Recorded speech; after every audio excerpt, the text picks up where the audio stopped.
through them. Okay.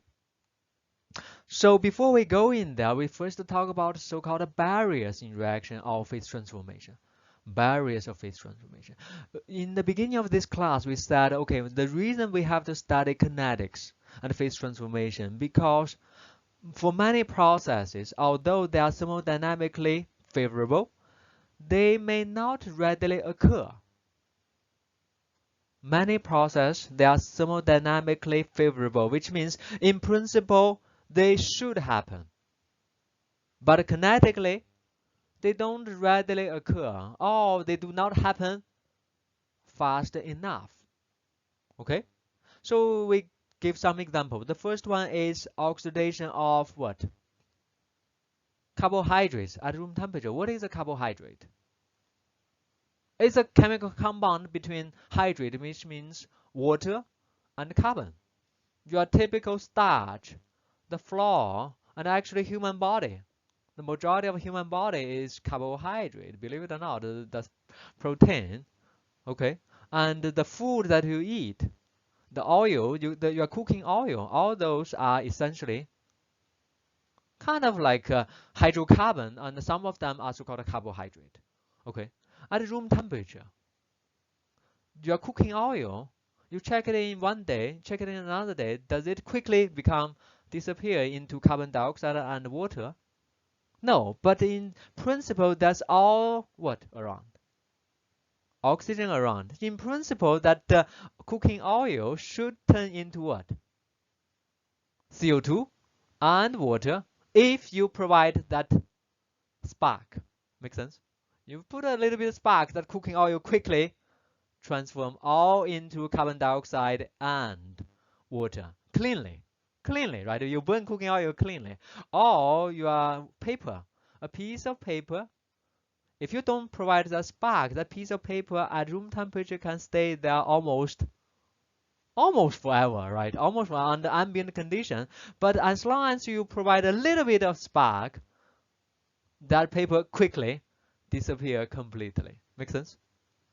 So these are the processes that we say thermodynamically favorable. From energy point of view, that the paper should become CO2 plus water, given all this oxygen around. But it's not. Okay.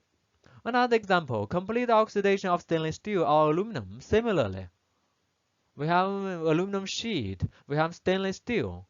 When you look at the so-called Ellingham diagram or that electrochemical oxidation of either aluminum or steel, they should all become what? Aluminum oxide or iron oxide or nickel oxide. They should all be gone. But we can have steel foil, aluminum foil. We can have stainless steel cooking wires. Why? Okay. These are another example of thermodynamically favorable, but they are not occurring. Similarly, under special condition, we can have so-called undercooled metal droplets, which means the liquid metal is actually at a temperature below its melting point. That's why we say undercooled. Sometimes you also call it supercooled.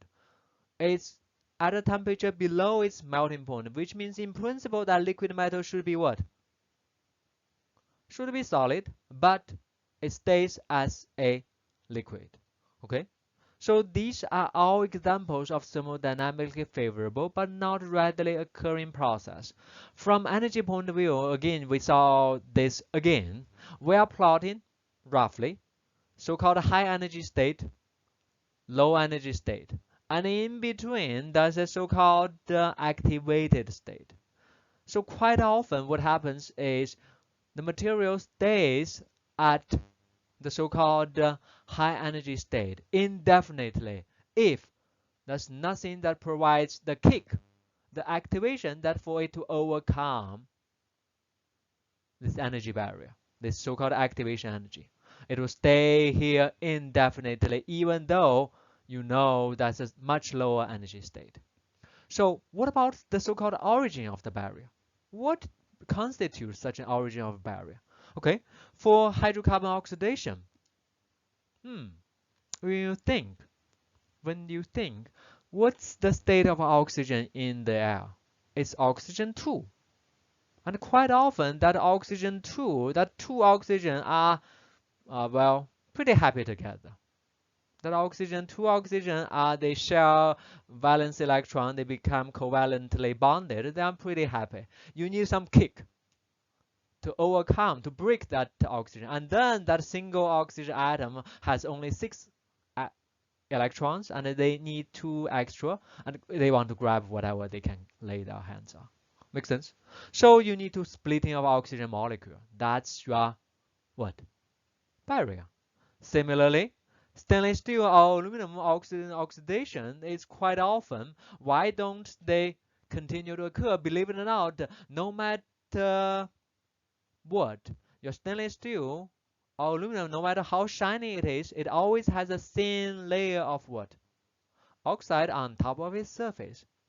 It can be only 2 nanometers, 3 nanometers, but that thickness is sufficient to prevent the continued diffusion of either oxygen or metal ion through them. Okay? And diffusion, we know, through solid is quite often very, very, very slow.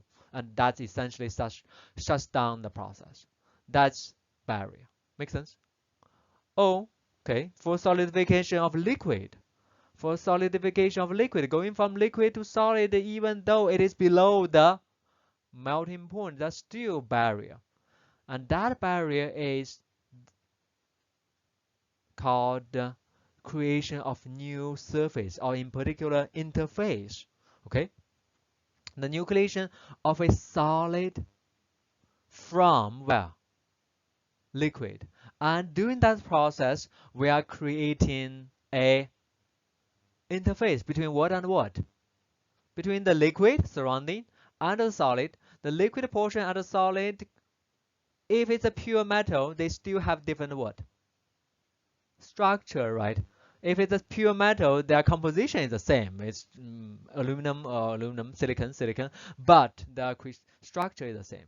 Silicon, it has that diamond structure. Liquid is just random oriented. So there's a distinct interface between them.